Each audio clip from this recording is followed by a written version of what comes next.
Welcome back. You're watching Newsnight on ENCA.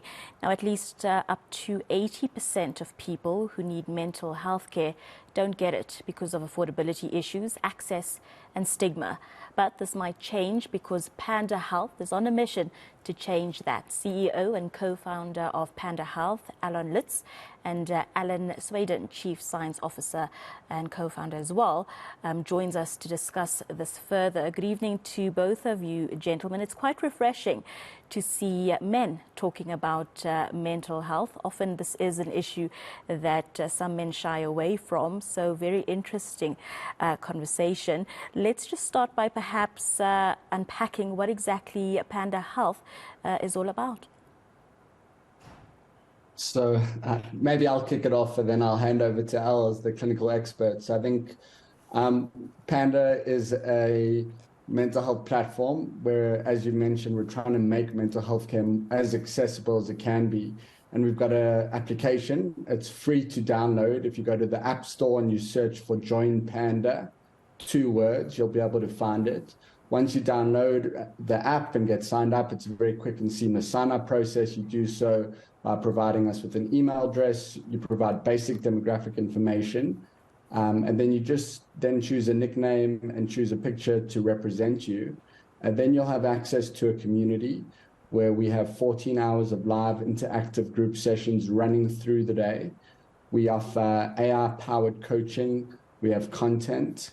We have assessments to help you track your mental health journey and really empower you with the tools to understand what it is that you're dealing with and what sort of care you should be receiving. And Allan, perhaps you could expand on why it is important to have a platform like Panda. Where did you see a loophole and a need for a platform like this?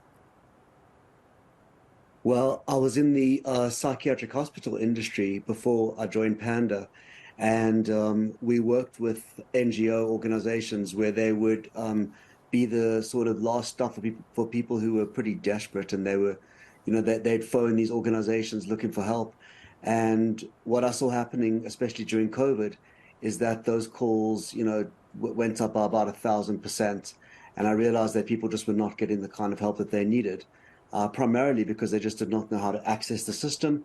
And there was, there's always the stigma, which is both an internal stigma. People feel like they don't necessarily deserve the help that they should get, and an external stigma.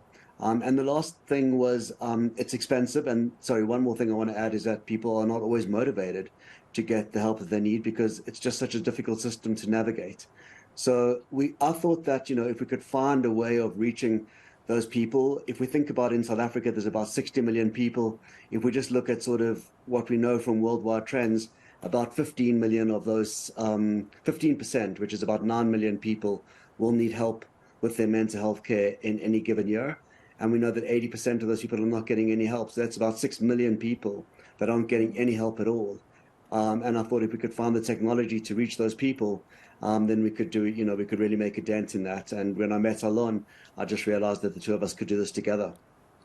Allan, let's talk about, I believe that the first step in seeking help is understanding that you require that help. But it can be quite tricky to understand that you need help.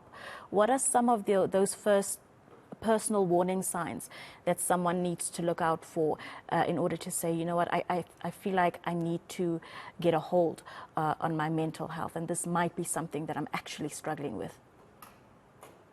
I think that, people talk about, diagnoses, which like depression and anxiety or bipolar disorder or post-traumatic stress.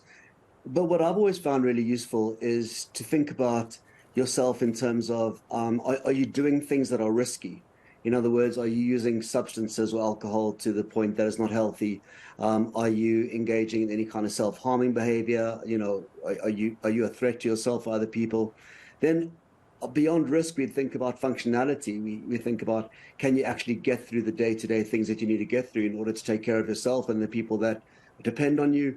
And, how you're functioning generally. And the last thing is, how do you feel inside? And if any of those 3 factors, whether it be risk or functionality or distress, are at a point where you really feel like you're just not coping, it's at that point that you probably need to reach out and get some kind of the help that you need. And the best place to get that is by joining Panda, because we'll be able to help you to access the system at the right place. And I want to touch on men specifically and mental health, because often mental health issues are something that men just don't see value in tackling. How do we change this perception? How do we change that sort of stigma and myth around mental health issues when it comes to men? You know, I think that So we maybe live I'll in just a start. very stressful environment. Oh, okay, you want to go? Go on, Al. Go ahead first. I was just going to say, I think we live in a very stressful environment, and I think that men feel like they should be coping. And if they don't cope, then there's a sense of shame that goes along with that, especially if people can't see the injury, if it's an internal, disposition, which is what mental health is all about. So I think that men in particular do struggle to say, look, I'm just not coping, because I think that there is a lot of shame that goes with that, unfortunately. Allan, you wanted to add something? Yeah, just to add that, I mean, the stats in South Africa are quite scary in that we've got the second highest suicide rate amongst men in the world. So there is a real issue out there, and men do need to come forward and speak to their friends, speak to their family, speak to professionals about their own mental health. At Panda, as I mentioned, we've got these groups running through the day from 8 a.m. till 10 p.m. When you join these groups, you're a fly on the wall. No one can hear you. No one can see you. So you can just be there and listen to others. And for a lot of people, that's a way that they can start their mental health journey, because they may not be ready to open up. Yeah. But what often happens is once you're in these group settings and you hear another person reflecting on an issue that resonates with you, it makes it a lot easier, because for the first time, a lot of people are learning that they don't need to suffer in silence, that they're not the only individual facing a particular issue. And from there, they start the healing journey. Even if it just continues with listening for a point in time, you can interact in these sessions using chat. You don't need to use your voice. If you do want to, you can take the mic and speak to others, but you don't have to. And just one last point I'll make specifically on men.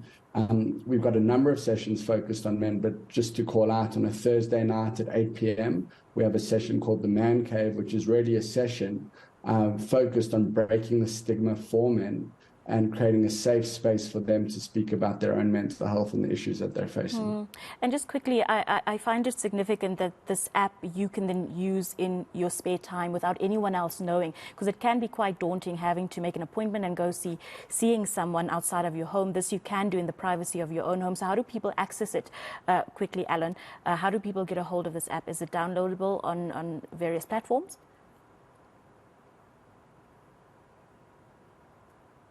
Yes, sorry. So I'll just take because it's Alon, we sometimes get confused. Please go ahead, Alon.